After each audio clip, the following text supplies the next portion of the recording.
Thought I'd let you guys know that I have been doing a lot of car shows lately because winter's coming up and I'm trying to hit as many shows as I can before it ends here. Today's like September 10th, so there's only a handful of basically weeks left and car shows left to finish out the season. And like you see, the Trans Am's not in here, it's moved over to the other garage.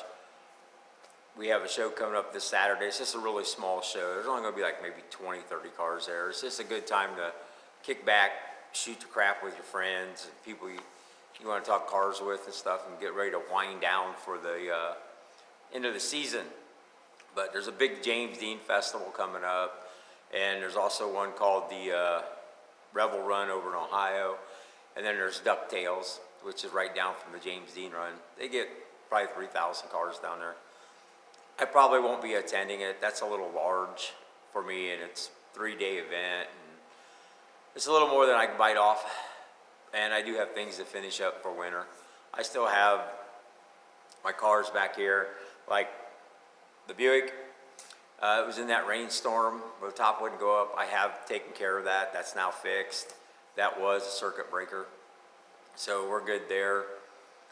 I have the interior all cleaned up, the engine area's all cleaned up, trunk's all cleaned up, all the chrome and stuff's cleaned up. I still have the body just to wipe down, make it look a little better. There's some water spots down behind the wheel wells and stuff where we drove it home. But other than that, it should be ready to go this Saturday along with the Firebird. But what I want to touch base on, since car shows are winding down and winter's coming, I usually work on cars in the winter. And that's my plan this winter. That car, that's the car I'm going to work on. It's in bad shape, but if you looked at my previous videos, I think there was 5 videos made on that car, and they're numbered 1 through 5. It showed me bringing it home, me being very surprised at what it is. And in case you missed those videos, that is a 68 Gold Nugget Special. And the Gold Nugget Specials built, there were only 481 built, and they're all out in the Seattle district. When I say Seattle district, that means Washington, Oregon, and Alaska. Those 3 states where that car could be sold at. 481 of them were built. So it is a very rare car. It needs extensive rust repair. And seeing that it's a rare car, I decided I am going to invest the money in it, and I'm going to restore that car. And I'm going to show you a video here later of all the parts I've already purchased to do that. But one of the things I want to do today is to get it running. So I'm going to have to mess with that motor a little bit. I just want to hear it run, make sure all's good there, or at least pretty close to good. I'm still searching for a driver's fender for that car. They're like really hard to find, in good shape.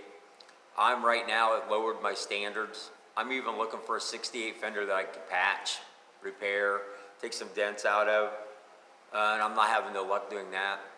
I know the aftermarket world makes that fender, but I hear they're really, really junk. You're not gonna get a fender to fit. You're not gonna get anything to fit.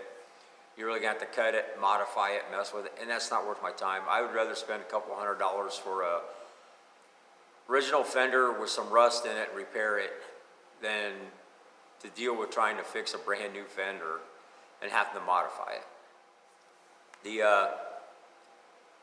The Mustang in the middle is going to basically be like a little parts car for me. It really doesn't have anything that I could use.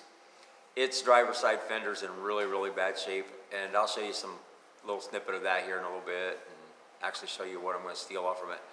I do want to take that lower front valance, and probably the bumper brackets are going to come off since those are missing on the Gold Nugget. And that's what I'm planning to do this winter. So I'll attach some video to this of the parts I bought. They're not the greatest. They're aftermarket world too. So it's the only things available, and you can't be too picky when you need the parts to get rid of rust. So that's what I'm going to do. In one of my past episodes, I'm pretty sure it was 5. You see me take the interior out of it, looking for a build sheet, which doesn't exist. And you've seen the holes and stuff. I still have to pull a lot more of this apart, which is what I'm going to do next, is I'm going to start finishing up, taking the interior out, and start blowing this car apart. The cowl, as you can see down here, there's a pan right here on the corner. I was testing it for water leaks. This side's fine. I also have a pan on this side, and I poured significantly amount of water, probably a gallon, down that cowl, and it all ran out. There is absolutely nothing on the interior. It's dry as a bone. So I'm really happy I don't have to cut that cowl up to repair anything. So that makes me happy. The only part I'm kind of having a problem with is this car didn't come with the lower valance or the driver's side fender. And it's pretty difficult to find a good driver's side fender. I didn't want to go with an aftermarket because I hear they fit terribly and you have to do more work to them than they're worth. It's easier to buy one and patching it. Now my parts car over here, this fender has seen better days. I'm not sure what's going on here. I don't know if this is repairable, but that's a big dent right there. Looks like somebody hammered it down so it would match the nose. And there's a lot of body filler in this fender. And there's a big hole down at the bottom, down there. So I don't think I'm going to be able to use this fender as a replacement for this one, for the gold one, unfortunately. So I'm going to keep searching. I got plenty of time before I'm going to need a fender anyway, because this one needs everything. It's pretty bad. It's pretty bad. I haven't had any experience on working on a Mustang to this extreme.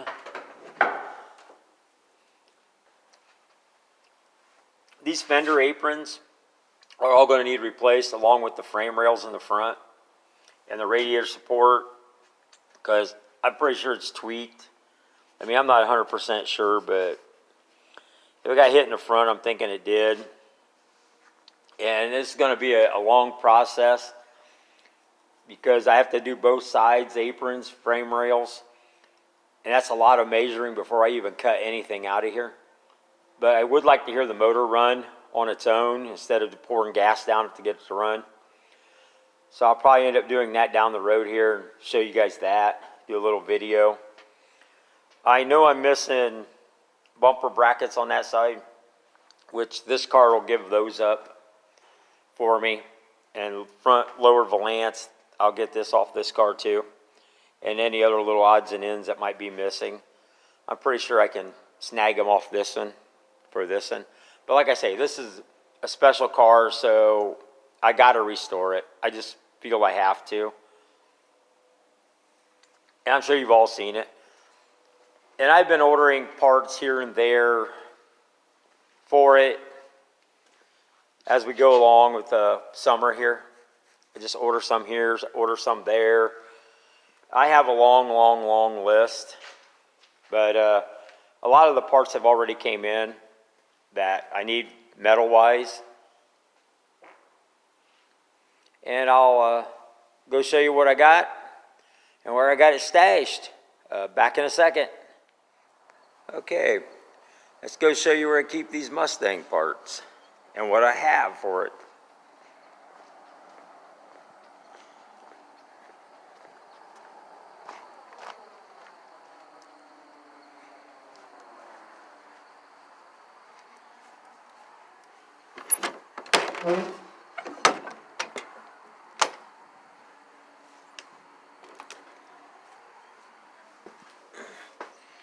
Let's get the back door open so you can see a little better.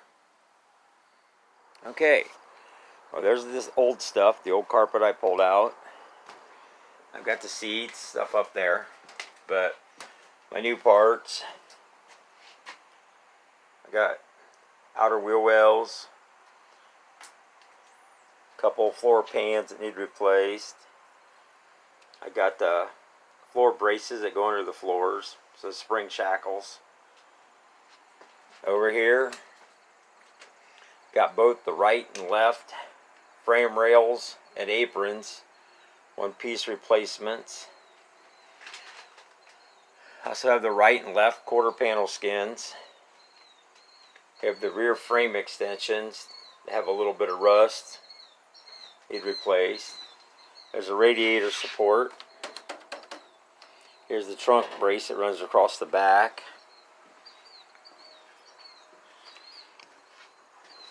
Got my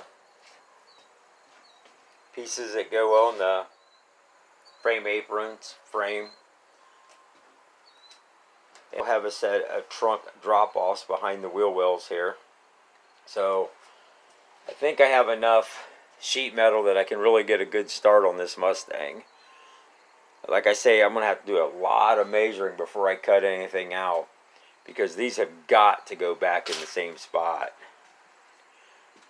Make sure these fit right. You know, they're going to be a pain in the butt to put in. I wasn't too crazy about these extra brace parts put in here, but I guess since these things prone to crack, it's probably not a bad idea. So, yep, that's a lot going on.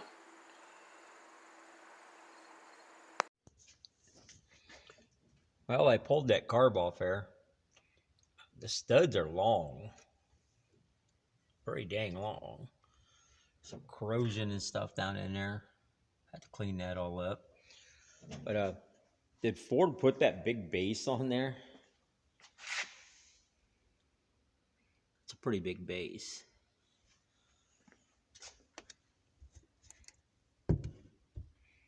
Maybe it's for the vacuum. But yeah, let me get this pulled off here and get this apart and see what's going on.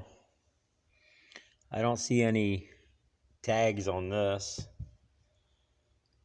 Just old carb. Might be something written underneath it.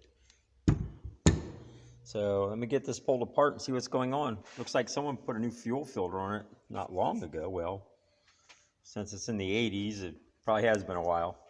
Back in a minute. Took my carburetor off of the Mustang so I could rebuild it. And it's just a 2-barrel. And that's pretty complicated, ain't it? That's an awful lot of parts in a little 2-barrel. At least I think so. In taking it apart, I noticed there was parts missing off from it. So that's not cool. Trying to track down parts was becoming impossible. I got some screws and some bolts missing. There were some parts inside that were kind of screwed up. I'm kind of glad it only ran on starting fluid, you know, just squirted in there. But yeah, I disassembled it. In doing so, I ran around, I put ads on the internet trying to find me another carburetor and couldn't find one. So I just ended up buying one off of eBay. It's over here. So this one should have the parts I need. It's exact same numbers on it. It's got the same code on the side, except for it's got the tag on the top for it. This one, the top's busted. He had put in his description, he actually super glued these air horns back on, and you can see they're glued. So I really don't need that part because I can get that off my other one. So I'm going to disassemble this one also, and between the two, I should be able to build one.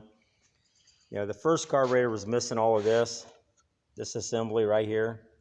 It was gone. A couple of these screws were gone.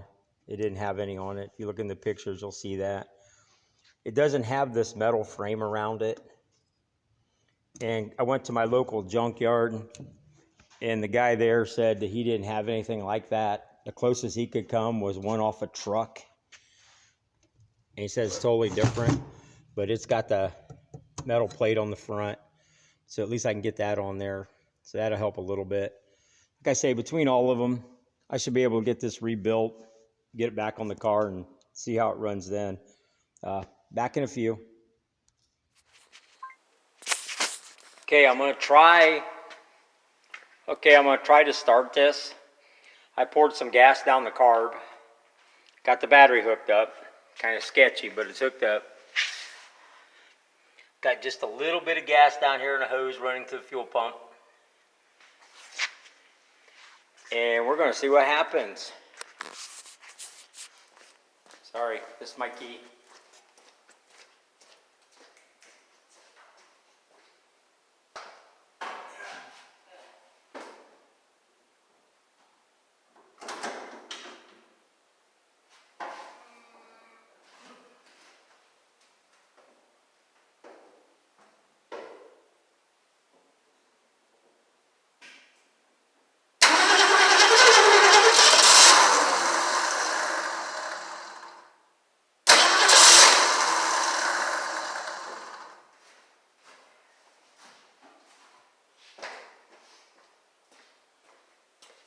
Tried, didn't it?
Sounds like I got something not wired right. Sounds like we need to try something else.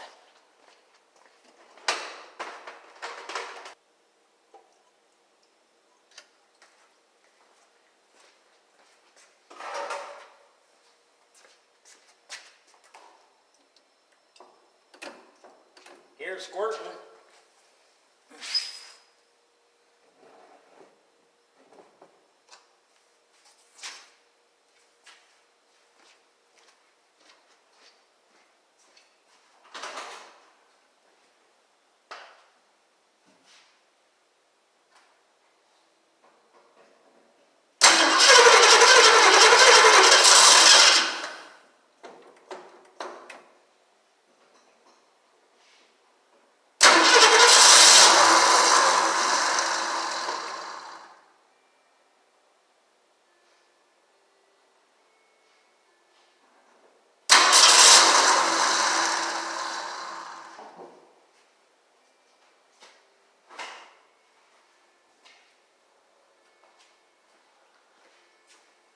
Well, it's like I'm losing spark once it hits.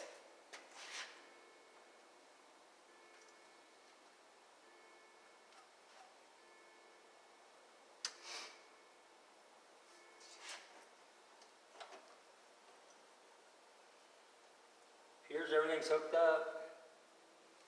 Not sure why it won't go.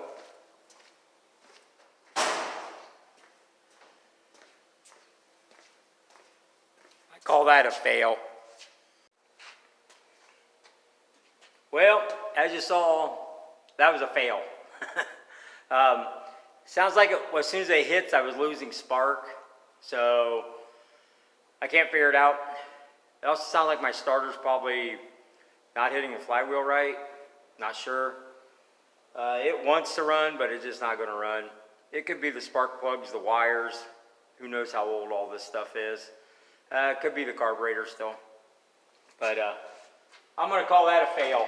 So move on from there. Okay, what I think I'm going to do, since I obviously didn't get the motor to run, I think if I wasted more time on it, I'd get it to run. It's just that right now, I'm not ready to do all that. I think I'm going to start disassembling some of this, try to figure this out. Looks like it might be complicated, it might not. I'm not sure how everything's put on here. So like maybe the first thing I want to do is try to, I don't know. Should we take the fender off? Should we take the front off? I really don't know.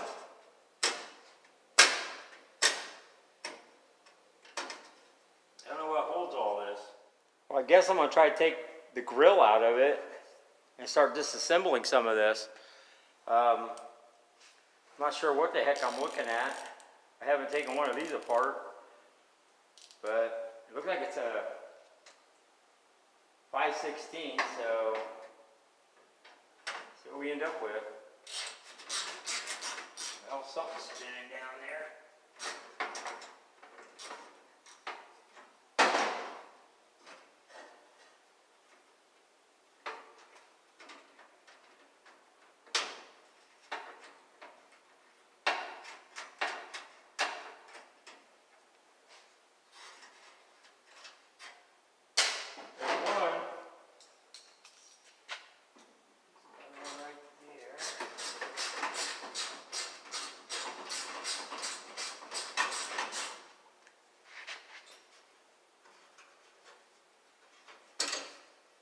Two, and looks like there's a third one down here.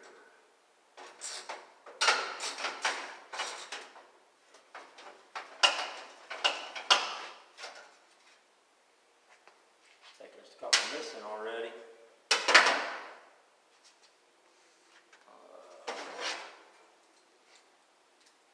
Looks like there might be one right here in the front.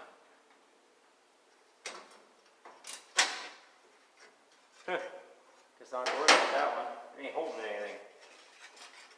Hey, I got that piece off. It really wasn't holding anything.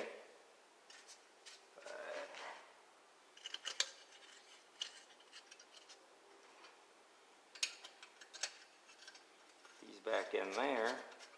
Looks like there's a third one that wasn't doing anything. Guess I didn't need to take that one out. That part. See how this lance comes off here. It looks a little bigger, like maybe a 1/2 inch.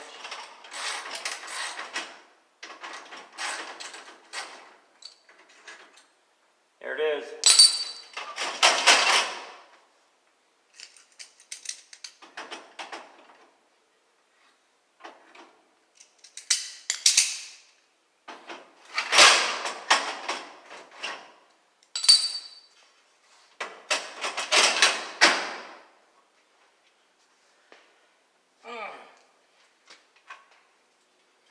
Yeah, little piece of pot metal broke off.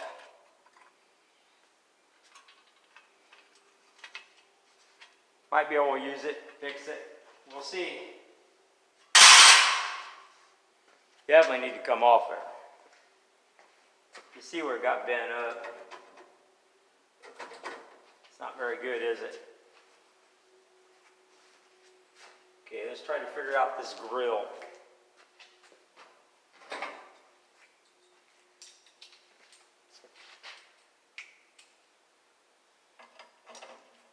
Looks like it's held in. Looks like it's held in just by a little screw in the top like the rest of it.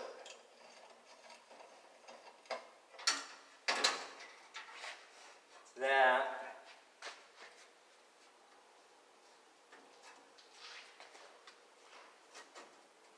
Doesn't look like there's anything holding it down the bottom anymore.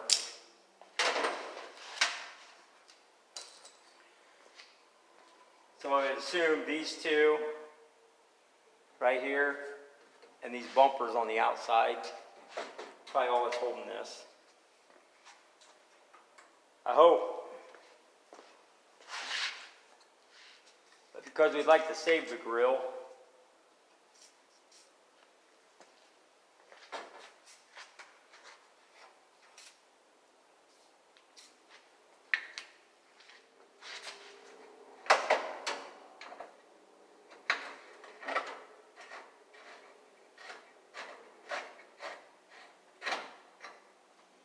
go, one bumper out.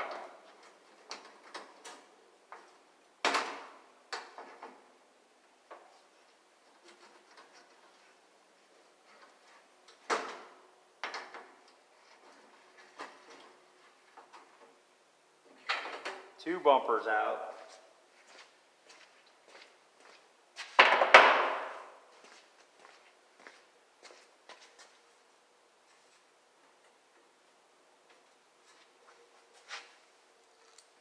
Now I think it's just these two.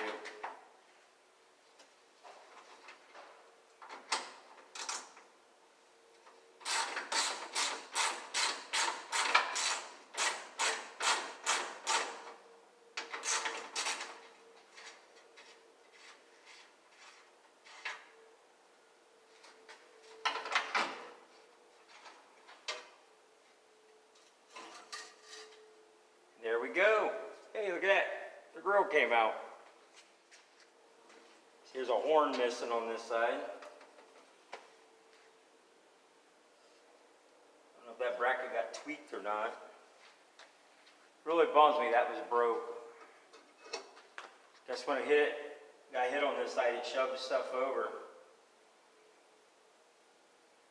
Oh well.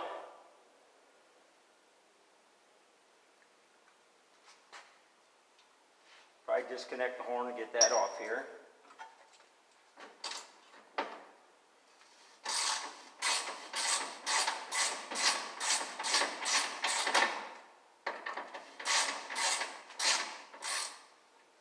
Look at that, got a nut on the back of it.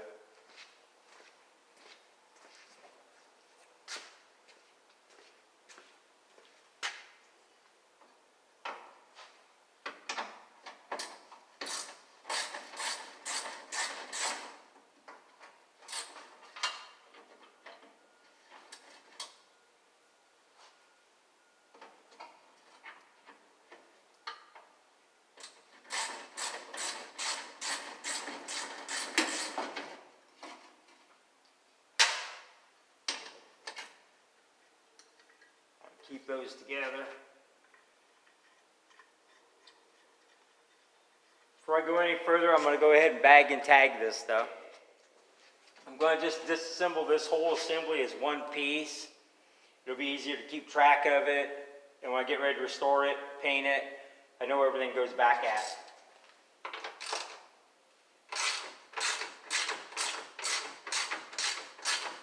Got one bolt here at the bottom.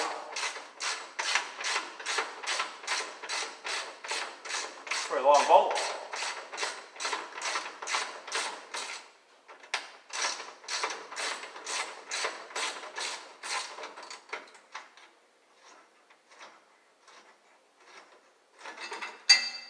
We have 3 at the top here. Wasn't sure if that middle one held it or not, but it does.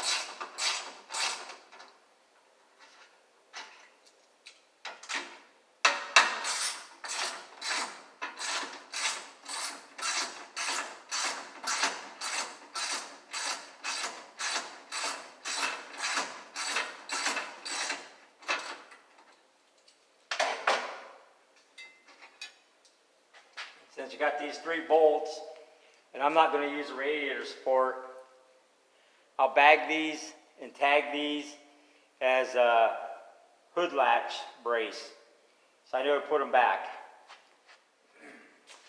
Basically all I did was write a note saying hood latch brace and 4 bolts. That's what I have, 4 bolts. We'll put that in there with that. Seal it, and then we'll put this in a little tote with the rest of this stuff. Next, I'd really like to get that fender off.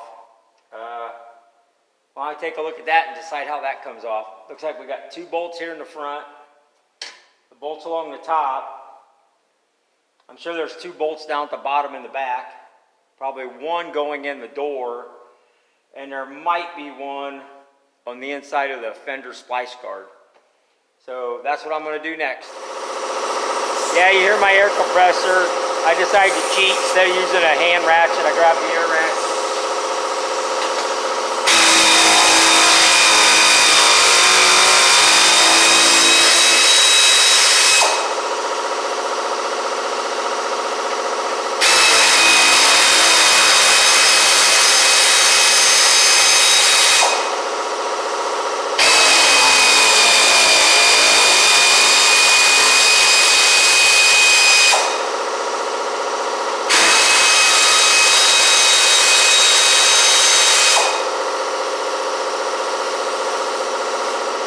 Before I go any further, I got to disconnect the parking light on the side, and I got to pull that antenna mat face off there.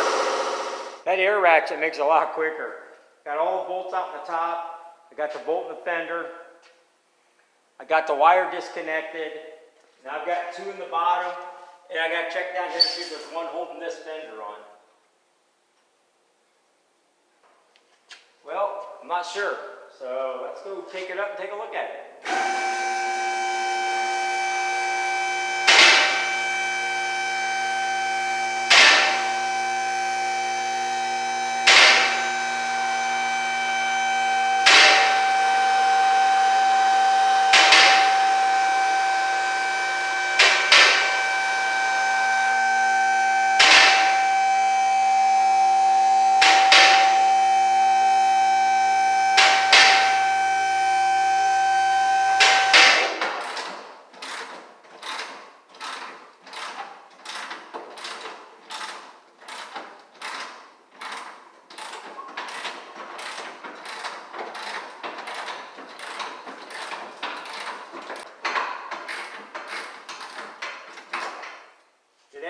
Came out, but I'm thinking if I don't want that fender to fall on my head, I better put a bolt in the top of it, or else I'm going to be wearing this in a minute.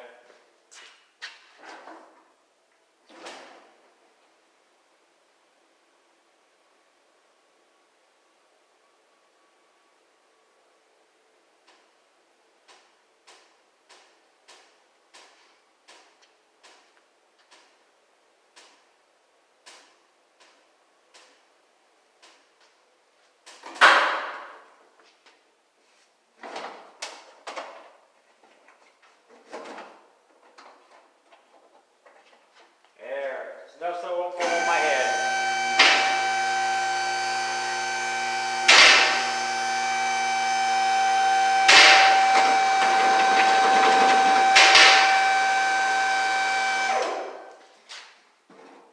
You know what? Bottom one ain't holding it. We could just pop that right off there.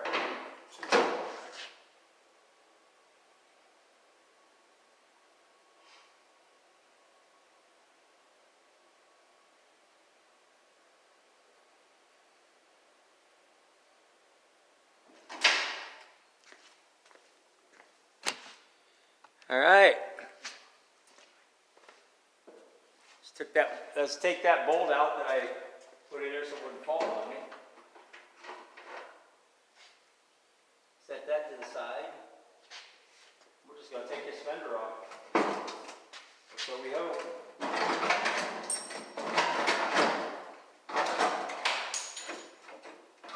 Uh-oh. Uh-oh. I forgot the headlight wire.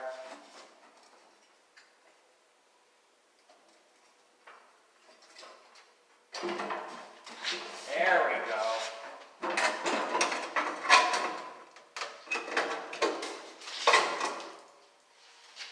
And we take the fender off. Well, someone said the numbers might be over here too. They are.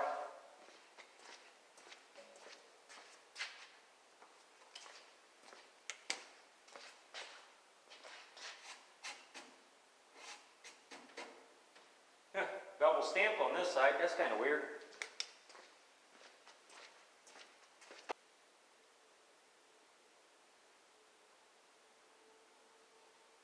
Yep, double stamp.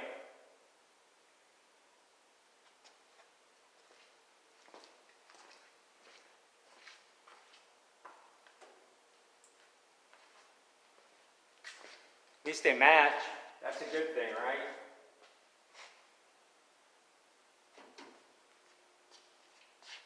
Okay, should we do next?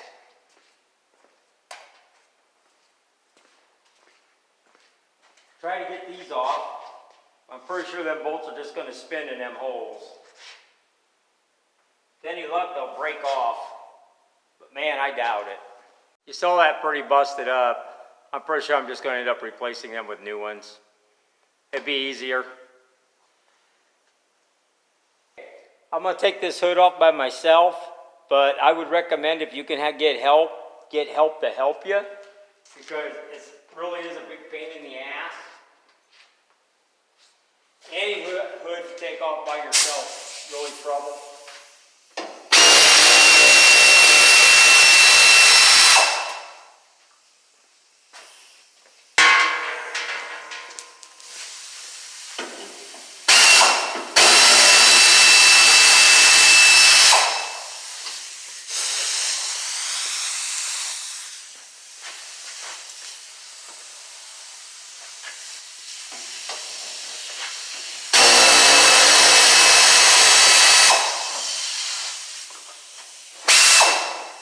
Like that.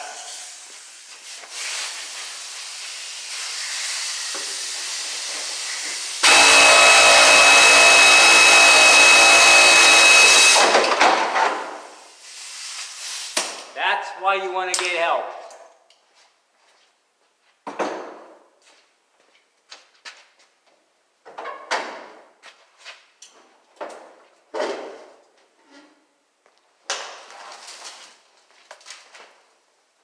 You still want to get help when you do that. As you can see, it was hood hinges popped up, flipping the hood, but did not break the windshield, even though the windshield's got a couple big chunks out of it, so I wasn't too worried about it because it's going to have to be replaced. But if you don't want to break your windshield, get help.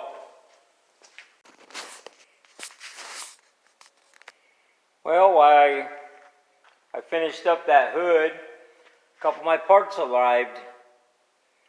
They're supposed to be my torque boxes left and right. I find it funny, one says Dynacorn and one CJ Pony Parts. But I'm going to get these opened up and I'll be back in a minute.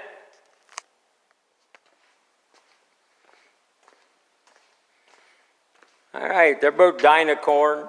I really didn't expect them to be that heavy, but I want to make the car stiff, right? Hey, if you like my video, please like, share, subscribe. There's a whole lot more video going to be coming along for this. It's going to be a lot more tear down and a lot more putting it back together. So I'll try to record as much as I can. I'll probably get overzealous and get ahead of the game and do some work without remembering to video it, but I'll try my best not to do that. Later.